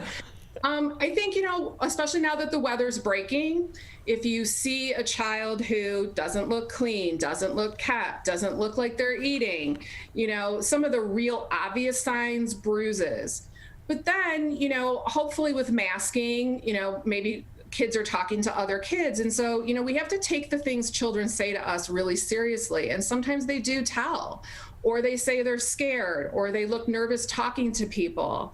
You don't want to jump ahead, but it's okay if it looks like something's very different. And can it be stress around the pandemic? Sure. But I'm going to err on the side of asking the right questions versus ignoring if I see a child that just doesn't, in my gut, look right. Like the child doesn't look dressed for the right weather or is all covered up. Or again, you can tell if the child is eating, is being bathed, because it's not just abuse, it's neglect too. Especially I worry about these families who may not be working, may not be getting their benefits and so forth. And then I think if you have an opportunity to experience a child that is normally happy, carefree, and something seems off, it could be a host of things, but let's help with any of those. Is it just the stress of the pandemic, or is something going wrong at home? And asking the right question or reaching out to the right resources. Even if it's calling Child Protective Services, it's their job to investigate, not yours. And so with that, Jaimie, too, because as we know that our teachers and pediatricians, they're trained to look for some of these signs. Yeah. Plus, a lot of times when you're involved with that kid on a pretty regular basis, it makes it easier to see some of these issues that are going on. But if I am a neighbor and our kids play together, and right now everyone's playing outside because of COVID, and you start to notice things, you notice a change, when do you know to try to have a conversation and not be that nosy neighbor, because you still have to live in the community with them, and when to try to seek help or who should they call. Yeah, it's a super delicate line, and there's no one answer. Every situation's a little different. I think you have to base it on your relationship, and you can do some just checking in. How you guys doing? Everything okay? Worried about all my friends and neighbors during the pandemic. Sometimes people will talk to you, and then it could be you refer them to a place like Oakland Family Services if they sound super stressed. Then it's our job to try to see if we see signs of abuse or neglect. We're mandated reporters, right? So it could be a different entree point where you're not trying to investigate, is there abuse, but maybe there's a stressor and you can just recommend they get some help. And that's an entree point for a child to find safety. I think if you really see signs, bruises, or you can tell the child is really unkept, something's really wrong, or you see the home is not safe, then you can, really you Google, Michigan Child Protective Services, and you're going to get a number to call for your county, and then the investigation's on them, and it can be anonymous. They're not going to share with the person that your neighbor reported you. They never do that. But you can also report anonymously. The most important thing is that somebody gets eyes on these kids if you're actually worried about them. Jaimie Clayton with us here on the Megacast. She's the president and CEO Oakland Family Services, and we are taking a moment to recognize this important conversation. It's so hard for so many of us to actually have at this point in time as well. But April is Child Abuse Prevention Month, and we do want to make sure that kids are not falling through the cracks right now because of the pandemic. And we know so many kids are remote learning, and we also know there are a lot of school districts that are losing track of some of these kids. And sadly, I remember a few years ago covering the horrific story out of Detroit where the lady had killed her kids and the daughter was in the freezer, and everyone kept saying, how was that possible? Right. Where were the schools? Where was this? Where was this? And, these kids can fall through the cracks, and I think even more so now in the middle of the pandemic. So we need to all work together because we are one community in this crisis. And with that, Jaimie, anything else that you want to touch on some of your other programs going on right now? Yeah, all our programs are up and running. We're actually enrolling for summer programming at our child care centers, both in Pontiac and Walled Lake. You can call either office or Google us or www.oaklandfamilyservices.org. All of our programs, the ones we just mentioned, if somebody's interested in a home visiting program for parental support or they know somebody, and also mental health and substance abuse. So I would just encourage you, if you think you need help or you know somebody, to reach out. We likely have a program to help. I would also just like to plug our 100th, again, one more time. We have, unfortunately, we had to move our annual breakfast, which is our one big fundraising event, like everyone else, virtual on May 4th. So if you join us on social media, where you would hear stories of families that will say we saved their lives, and hear a lot more about our work. And then also it would offer you an opportunity to support Oakland Family Services if you're interested. And then also on social media or at the website, like I said, we're having a walk run on July 24th, a really fun family event to help celebrate our 100th anniversary. And then if everything goes well with vaccinations and COVID, like fingers crossed, we're gonna have a culminating event, a big gala at Oakland Hills Country Club on September 24th to truly celebrate the 100th.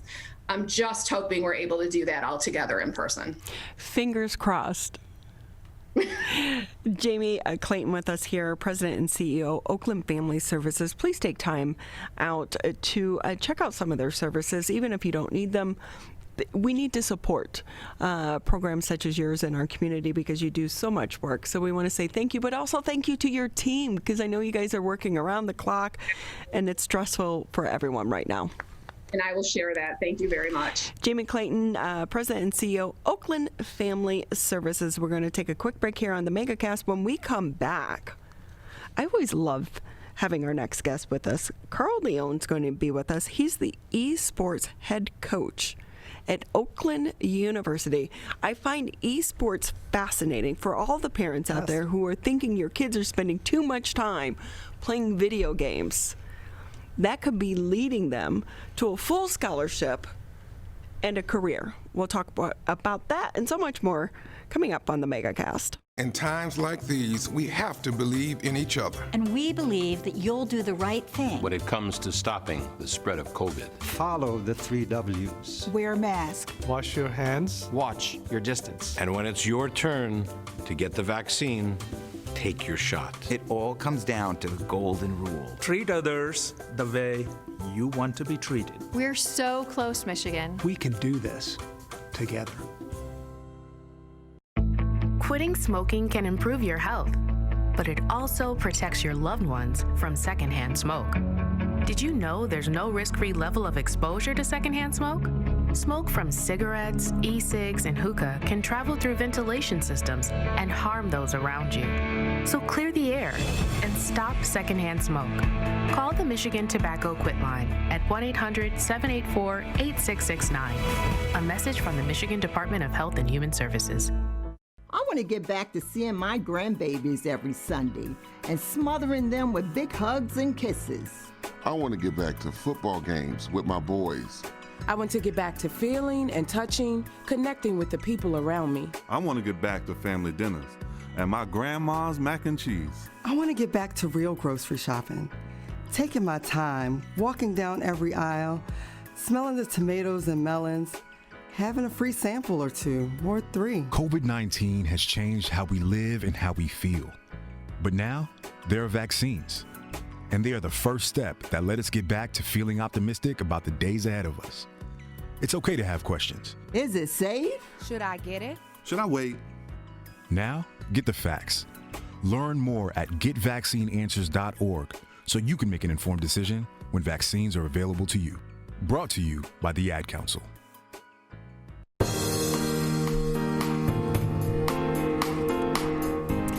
Thank you for being with us on the Megacast. Just about 30 minutes here left in the show. And we're going to be talking esports. What exactly is esports? And parents, why maybe you should go ahead and encourage your kids to play those video games, because it could lead them to a career path. And to talk more about that, let's bring in Carl Leone. He's the esports head coach at Oakland University. Thank you for being with us. Hello, thank you so much for having me. Go Grizzlies. Go Golden Grizzlies, that's right. I like how you're sporting the school mascot in the background, on the hat, and on the shirt. You know, it's a bit much today, but normally I don't also have it on the shirt. So, you know, you can imagine that's the normal. You get two logos present in the video. No, we'll take it. That's okay. I will say one time when I worked for ATF, we had one of our agents where he came face to face with a bear in Traverse City, and we're like, yeah, right, whatever. Okay. But for his retirement, we called Oakland University, and they allowed us to borrow the mascot uniform, the bear, the one that they were retiring. And we did a big prank on him at his retirement party in that bear mascot costume, but they were just like, don't take any pictures. So we're like, okay. But it was a huge hit. I got bonus points for that. That sounds like something I'd be involved in too. It's fantastic. You have to have a little fun in life. Hey, Carl, I still find esports fascinating for the people that aren't familiar, because you have a team at Oakland University. It's like a sports team. You have a football, basketball, tennis, cross country, now esports. Esports, that's right. Yeah, we're a full-fledged varsity sport under the athletics department at Oakland University. So we have all of the same benefits that traditional sports have, you know, the scholarships, the uniforms, funding for the department, full-time staff. So it's a great program. I'm so happy to be a part of it and lead the program in a way and just open up these opportunities for some of these student athletes that are incredibly talented, that deserve this, let's say, alternative route to maybe what traditional sports athletes enjoy. How do you reshape the conversation and the narrative to get the general public to buy in to this being a part of the athletic program? You know, it's a tough conversation to have, just because, like anything, change is resisted at first, for sure. But when you start talking about the numbers of collegiate esports specifically, maybe viewership numbers of esports worldwide, I mean, these world championship events have higher viewership numbers than NHL and MLB combined. So it's not like it's a small fad that is just popping up. It's actually been around for quite a long time. And it's one of those things where if you're not a part of the group who's very fascinated by it, if you're not really involved, you don't hear that much about it except for a little bit in the news. But there's millions of people who watch the games played competitively. There's millions of people who play the game competitively. And for us, we're looking to grab that top 1% and give them a scholarship, bring them into Oakland University, and show that we're one of the best teams in the nation. So before we get into the team and the training that you do, because as a part of any type of team, there's training, talk about some of the opportunities post-college that these students can take advantage of. Oh, so many opportunities. I mean, just like traditional sports, there's an entire web of career that surrounds the esports industry, just like broadcasting reporters, analysts for the teams, team managers, team coaches, nutritionists, sports psychologists, and things that you really wouldn't think about that really do apply to traditional sports, directly comparable. You bring it right over to the esports professional scene. And the professional players under esports are not a joke. I mean, they make 7 figures at times in their salary, and then there's other kind of marketing and sponsorship bonuses that go along with that too. So the figures that we're talking about here are not negligible. It really is comparable to like the NFL or the NBA. What I like to say is you got to keep it in the context, though. This is all the top 0.05% of these millions of people who are competing, right? So just like the NFL, there's only that small amount of people that get in. And when they get in, they're rewarded as such. So how important, though, for people that are interested to try to join a team such as yours there at Oakland University, and what type of training do you actually do? So it's very important to join a team. I think especially collegiate. I think there's 2 pathways to the professional side. If you're a younger person looking to go professional and you're a very talented player, there's the 2 paths that I think kind of run parallel. The one is just, competing and trying to get your name out there because you're very talented. The other one, which I, of course, promote more, is getting an education while you're doing this on the side. And what that allows you to do is, one, it gives you the backup of, you could say backup, but really you're getting your degree. And so it's not I'm going around my education and going for gaming. I'm doing both at the same time. These students are in the STEM industries, they're in management, they're getting legitimate degrees, not focused specifically in esports. And so if they'd like to work in esports after they graduate, they can. If they'd like to go professional at any point, if they get picked up by a team, they absolutely can do that too. And I think that's a better choice for some of these student athletes. But anyway, as far as their training is concerned, it's an interesting case because for Oakland University, we just opened up our program in the fall. So we just started. This is our first year here, a very successful year for us competitively, and a lot of in the middle of a pandemic at that. Oh, and that's what I was about to say is starting it first year in the pandemic is just so crazy because, a lot of the things that we had planned for our training, like weekly workout sessions as a team and other in-person events that just kind of got shut down, because you want people to be safe and you don't want to harm anybody because we're doing something we don't need to do. So some of those other extra areas have been kind of pushed off a little bit, and hopefully we'll be able to revive those next year. But our typical training for a team looks 15 to 20 hours a week, 2 to 3 practices within the week, and 1 competitive match or 1 competitive night, I would say. It depends what the game is. Because under esports, we have multiple competitive titles, and so it kind of varies between those. We're talking with Carl Leone. He's the esports head coach at Oakland University. I know that you recently added the game Overwatch. That's right. Or you're going to in the fall season. And I will say, when this comes across into my show notes, I'm like, huh? But I'm guessing that's really the reaction from most of the general public, right? Absolutely. Why does that matter? Well, I would just put it this way. Right now we're in the infancy stage of collegiate esports, but I see it in 5 years looking almost parallel to an athletic department in general, and I could see it being an esports department. Because right now it's being considered a sport under the athletic department, but in reality it's multiple sports. We're talking about having Rocket League, League of Legends, Smash Brothers, Overwatch, very different titles. It's like having soccer, basketball, and football all under one coach and all under one program. It's kind of a weird dynamic right now, but I think when we're moving forward, you'll see that start to spread apart, and you'll really see like a director of esports and then an esports department in itself, different games. But the important of adding Overwatch, the important part of it, like I said, it's very different from the other games. It's a shooter title. We haven't had any other shooter titles in our game. So typically players who are very talented at one game may be talented in another, but as far as what we're concerned, we're looking at is that top 1%. Millions of people play worldwide. We're looking for that top 1%, the very, very talented player. And without Overwatch or another similar shooter title, we're missing out on giving that opportunity to student athletes who are really talented, who could benefit from this. I mean, I went through this exact path myself. I was an esports athlete at Robert Morris University on scholarship, and then I graduated and moved into this position.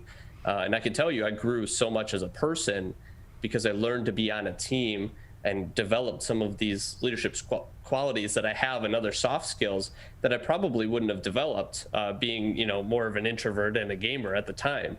Being on a team is very important, and I think adding Overwatch lets us open up the doors and give that opportunity to a wider range of students.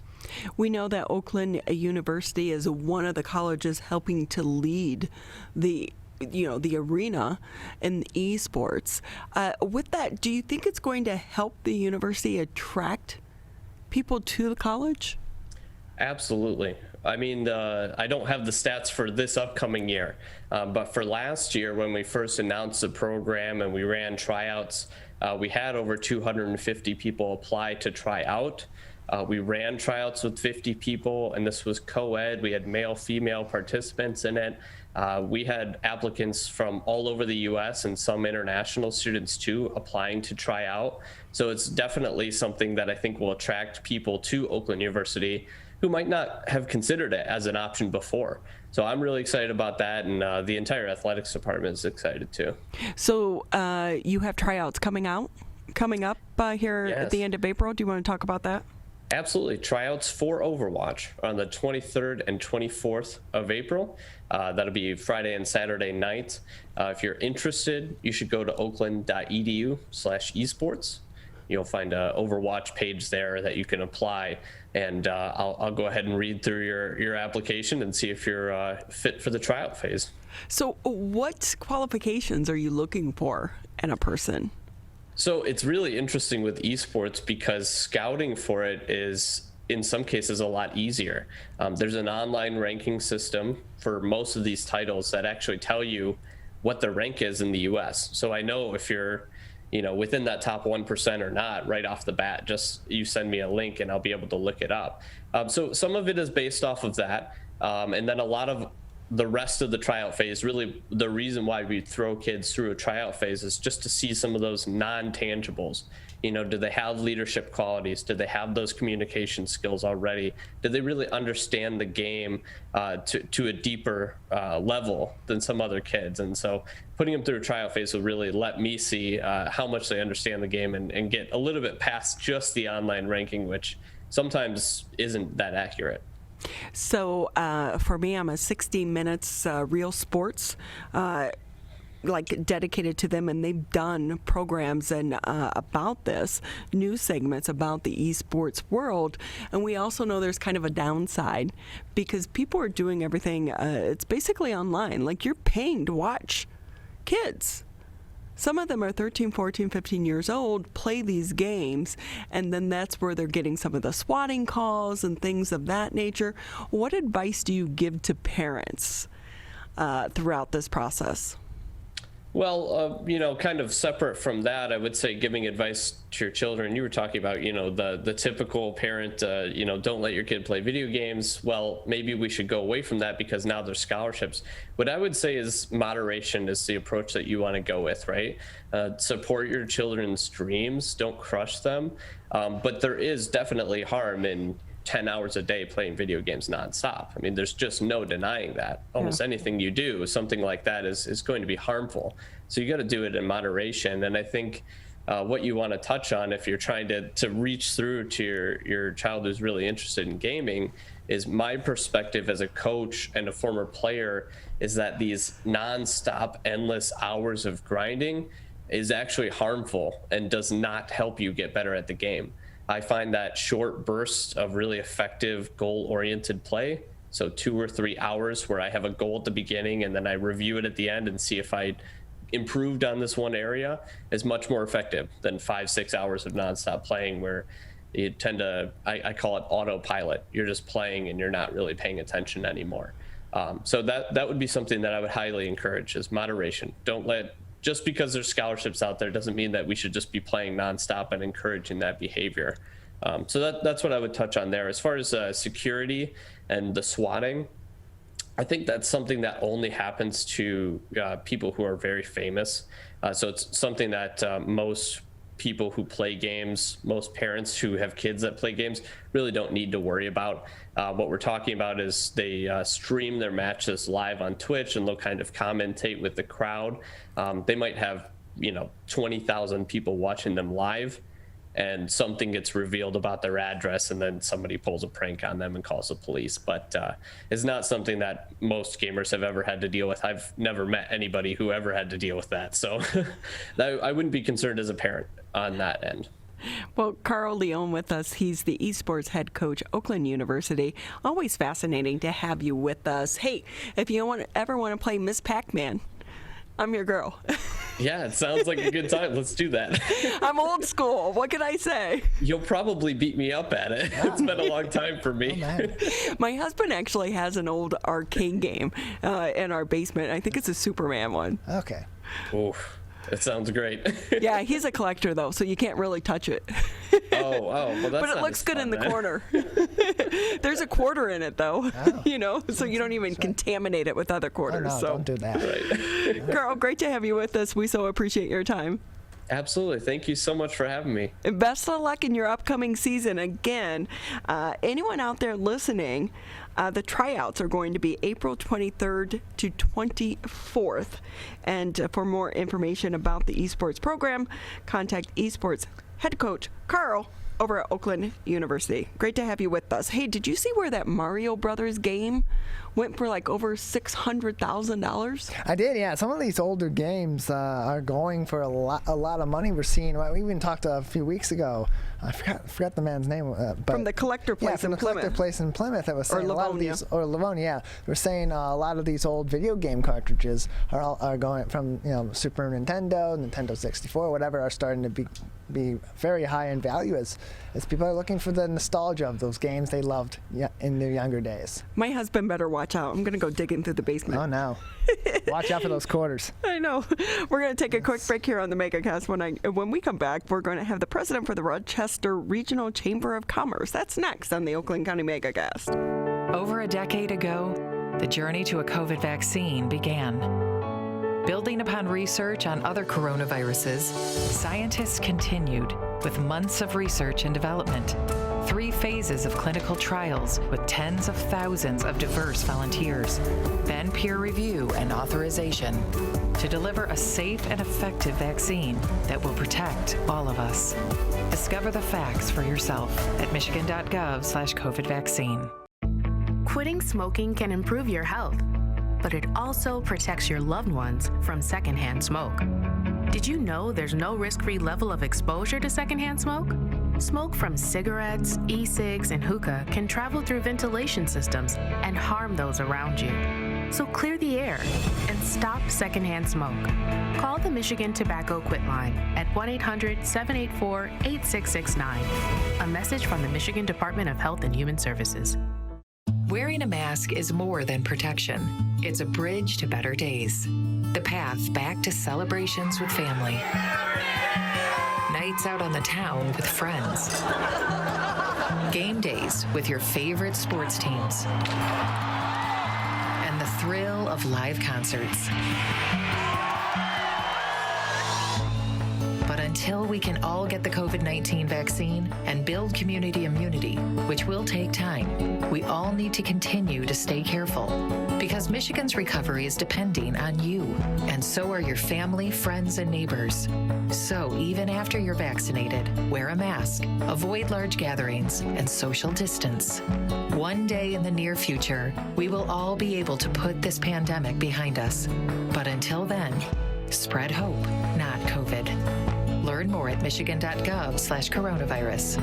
A message from the Michigan Department of Health and Human Services. We want to say thank you for taking time out of your day to be with us here on the Megacast. I'm Ronnie Dahl here in the studio with Mr. Tyler Keefe. As a reminder, you can always catch us Civic Center TV, Birmingham Area Municipal Access, Channel 15 if you have Comcast, 99 on AT&T. You can listen to us on the radio as well, 89.3 Lakes FM, 88.1 FM The Biff. Just about 15 minutes left here in the show, and we want to head to one of my favorite places to go explore and to shop here within the Metro Detroit area, Rochester. With us now, Elena Campbell. She's the president for the Rochester Regional Chamber of Commerce. Elena, thank you so much for being with us. Thank you so much, Ronnie, for having me again. I appreciate it. So we are a year into this pandemic. How are the businesses in Rochester doing? So, like many small businesses, our businesses, and we cover Rochester, Rochester Hills, and Oakland Township. So we work with businesses in all three of those areas, plus even outside of those three areas. Businesses, as you know, did such an amazing job of quickly adapting. We're all tired of the word pivot, but right. Thank you for. But and I even looked in the thesaurus, Ronnie, to try and find a different word for pivot, but there's just no other word that fits. But they did such an amazing job pivoting so many things so quickly. So yes, definitely, we still have businesses that are hanging on, hurting. Particularly our food establishments at 50% capacity is very difficult. We all know our live music venues, our hospitality industry, those places where you cannot have the larger gatherings are still hurting. And, you know, Congress did pass, the president did sign that, I think, $1.7 trillion that is coming down the pipeline hopefully soon to try and help a lot of those industries out. So it's a mixed bag out there. It's a mixed bag. And we do know there are some businesses that are actually thriving right now in the middle of the pandemic, but so many of them, it breaks my heart when I drive down the street and you're starting to see more and more empty storefronts, especially in so many of these strip malls. And I know that the Chamber, you guys have been doing an amazing job to try to keep up with all of these various grants and support that's out there for some of these businesses. But we also know there's a lag time between when the politicians stand in front of the podium and put out the soundbite to when that money actually gets to the entity that needs that. What's that process been like for you with the Chamber, just trying to navigate this crazy world? It's been more than 40 hours a week, I'll tell you that. But we're so happy to do it. One of the things, yes, that has been difficult is money gets appropriated or allocated, and the time that it takes to write the rules, which you can imagine gets pretty complicated. and get that money actually down into the hands of businesses. Normally, for our government entities would take a lot longer, but unbelievable this last year, really, how quickly monies did become available. Our heads were spinning sometimes because it was so fast and furious, we couldn't keep up. So I really do have to commend a lot of, at the state and national level, what they've done to quickly get money into the hands of businesses, and at our county level as well. They've done a remarkable job. So we've never seen government move so fast. If they could only do that from now on, right?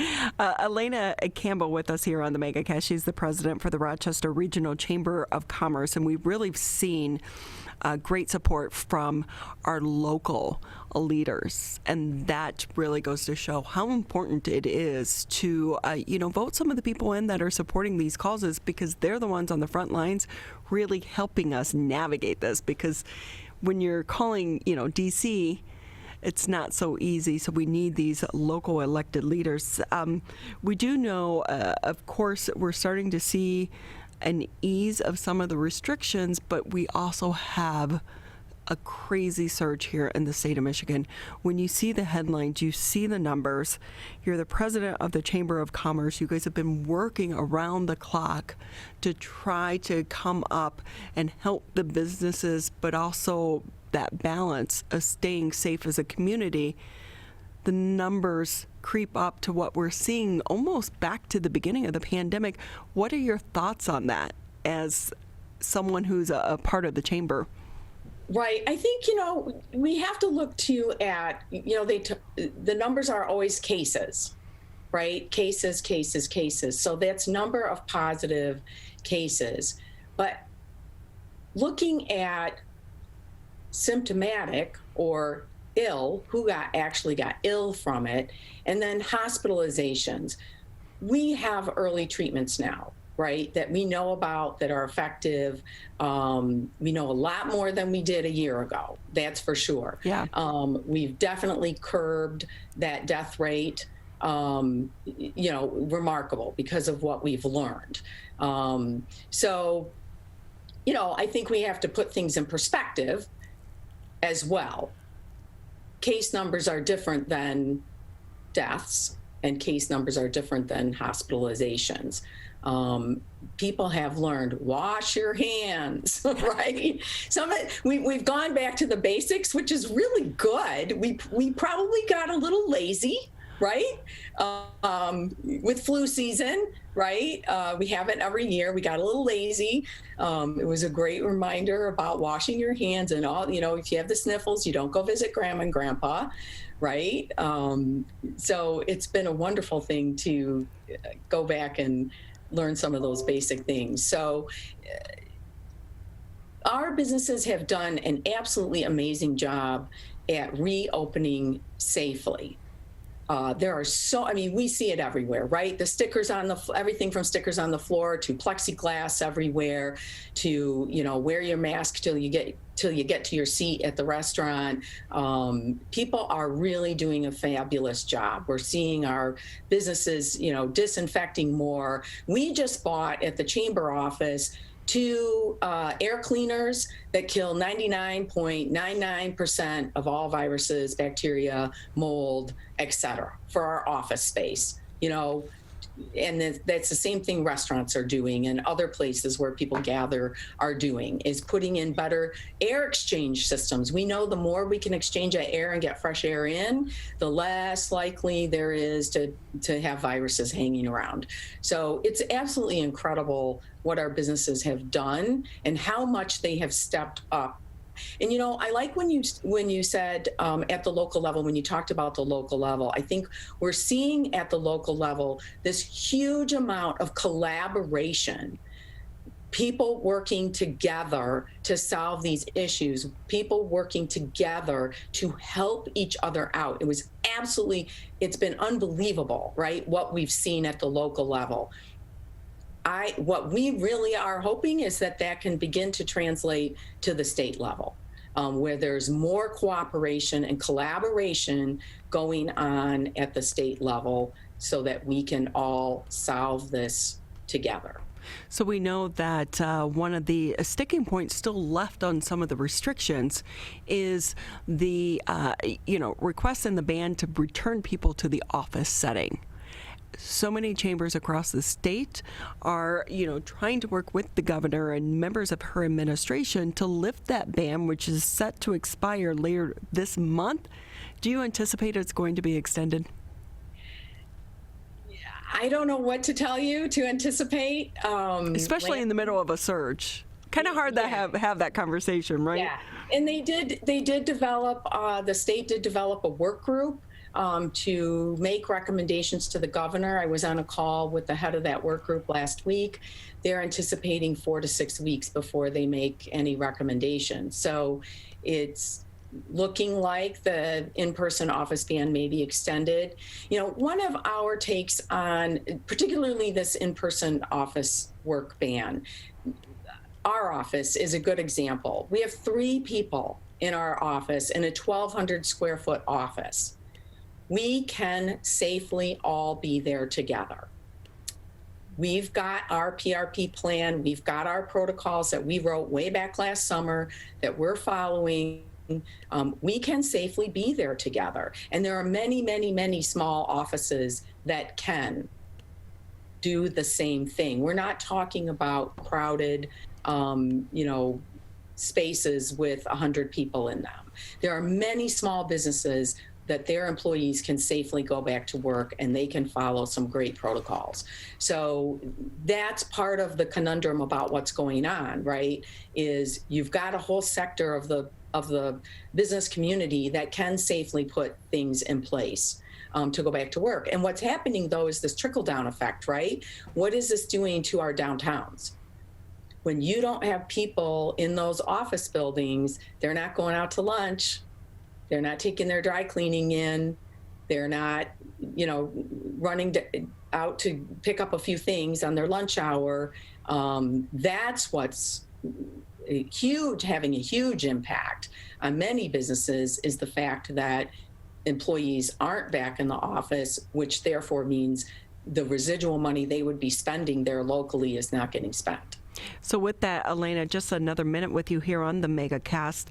The new numbers came out for the state of Michigan. Our unemployment numbers are back up, but yet we are hearing from so many businesses they cannot get employees right now. That's exactly right. And we've heard from restaurants saying, we're glad we're not only at 50% capacity because we don't have enough staff for 100%. We have businesses that are only open 4 days a week because they can't get enough staff. It is a huge conundrum. And, we had this problem before the pandemic hit. And so the pandemic didn't help the problem. It only exacerbated the problem. And typically it's those jobs, jobs where you really need in person, right? Yeah. Labor in order for that business to run. You can't do it remotely. And it's a huge conundrum on how do we get people back to work. So we're speaking with Elena Campbell with us. She's the president for the Rochester Regional Chamber of Commerce. Elena, anything maybe I didn't touch on that you want to add before we say goodbye for the day? Just that, I am so proud of our community at the local level, the leadership that we've had, everything from our mayors in Rochester and Rochester Hills to Oakland County. It's just been absolutely amazing to see people working together and collaborating together to solve these issues and benefit our community. That's been the number one goal of everybody at the local level throughout this entire thing, is how do we serve our community? And I just, again, want to advocate for that to parlay into the state level. We really need that collaboration to be taking place at the state level in Lansing. Well, Elena, we also want to say thank you to you and your team for all the work that you're doing to try to help our business community. And we're all experiencing a bit of pandemic fatigue right now. But remember, please continue to support local. We need these businesses to survive this pandemic because they do make up the backbone of our communities. Elena Campbell with us, President, Rochester Regional Chamber of Commerce. Thank you again for your time. That is going to wrap it up for today's edition of the Megacast. Tyler and I will be back here again once again tomorrow, 10 a.m. on the Megacast.